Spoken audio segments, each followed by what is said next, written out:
नमस्ते। कभी सोचा है कि असली गहरा डर वो लंबी चौड़ी कहानियों में नहीं बल्कि सिर्फ चंद शब्दों में छिपा हो सकता है? जी हाँ, आज हम बात करने वाले हैं दो वाक्यों वाली डरावनी कहानियों की। हम देखेंगे कि आखिर कैसे ये छोटी सी कहानियां किसी की भी रूह कंपा सकती हैं। तो सवाल तो यही उठता है कि आखिर ये होता कैसे है। मतलब कोई लेखक सिर्फ 2 लाइनों में डर का पूरा एक माहौल कैसे बना सकता है। चलिए आज इसी रहस्य से पर्दा उठाते हैं। तो सबसे पहले ये समझते हैं कि ये है क्या। 2 वाक्य हॉरर असल में माइक्रोफिक्शन का ही एक हिस्सा है।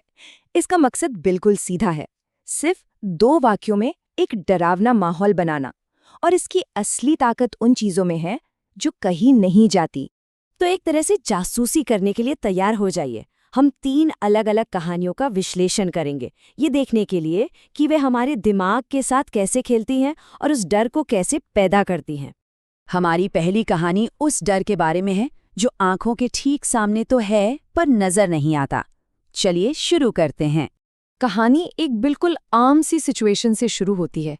एक वीडियो कॉल, सब कुछ नॉर्मल है ना? और फिर आता है वो दूसरा वाक्य, दोस्त की घबराहट और वो एक मैसेज सब कुछ बदल देता है। जो पल भर पहले नॉर्मल था वो पलक झपकते ही जानलेवा बन जाता है। और यही तो इस कहानी की कला है। हम उस आदमी को नहीं देखते पर हमारा दिमाग उसे हमसे बेहतर देख सकता है। अचानक अपना ही कमरा महफूज नहीं लगता। डर को दिखाया नहीं गया, सिर्फ उसका इशारा दिया गया है। और यही चीज इसे इतना असरदार बनाती है। चलिए अब हमारी अगली कहानी की तरफ बढ़ते हैं। ये कहानी नजरिए को घुमा देने की कला का एक बेहतरीन नमूना है। यहाँ एक रक्षक है, शायद कोई माँ या पिता। ये एक बहुत जाना पहचाना सीन है ना? बच्चा रात में डरता है और पेरेंट्स उसे दिलासा देते हैं। यहाँ तक सब ठीक है, एक सुरक्षित माहौल है। और अचानक बूम, पूरा नजरिया ही पलट जाता है। जो पेरेंट अभी तक दिलासा दे रहा था वो तो अब खुद डरा हुआ है। दूसरा वाक्य साफ कर देता है कि असली खतरा वो बच्चों की कल्पना वाला राक्षस था ही नहीं। तो यहाँ जो हो रहा है ना वो बहुत ही दिलचस्प है। डर का एक तरह से ट्रांसफर हो रहा है।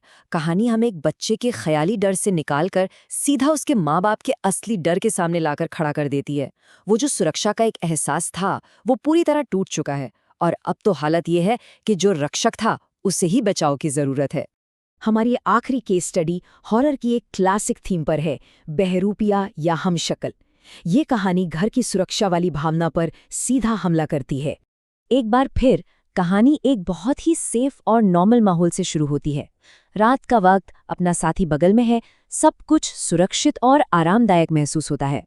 और इस एक वाक्य के साथ ही सुरक्षा का वो आरामदायक कंबल जोर से खींच लिया जाता है। सुकून की भावना एक ही झटके में गहरे डर में बदल जाती है। कहानी एक ऐसी सिचुएशन बना देती है जो नामुमकिन है। जरा सोचिए, अगर असली पति बाहर है तो फिर अंदर बिस्तर में कौन है? यही सवाल डर की असली जड़ है। और बस ये सवाल कहानी हमारे दिमाग में छोड़ जाती है। और जानते हैं सबसे डरावनी बात क्या है? इसका कोई जवाब नहीं है। किसी की सबसे महफूज जगह, अपना बिस्तर, अब दुनिया की सबसे खतरनाक जगह बन चुकी है। तो इन सभी कहानियों में एक बात कॉमन क्या थी? इन सब के पीछे एक ही बहुत पावरफुल तकनीक काम कर रही है। तो ये है इसका सीक्रेट। दूसरा वाक्य कहानी को सिर्फ आगे नहीं बढ़ाता बल्कि उसे पूरी तरह से पलट देता है। ये पहले वाक्य से बनी दुनिया को तहस नहस कर देता है। इसे कहते हैं रीफ्रेम करना। ये स्लाइड इस तकनीक को बिल्कुल साफ साफ दिखाती है।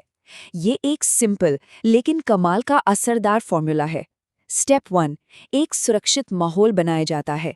स्टेप 2, उसी सुरक्षा की बुनियाद को हिला दिया जाता है। आखिर में ये कहानियाँ इसलिए इतनी असरदार हैं क्योंकि ये हमें कभी पूरी तस्वीर नहीं दिखाती। ये बीच में खाली जगह छोड़ देती हैं और हमारा दिमाग उन खाली जगहों को अपने सबसे बड़े डर से खुद ही भर देता है। तो इस सवाल पर जरूर सोचिएगा, इन कहानियों की असली ताकत लेखक के शब्दों में नहीं बल्कि उन शब्दों से पैदा हुई हमारी अपनी कल्पना में है।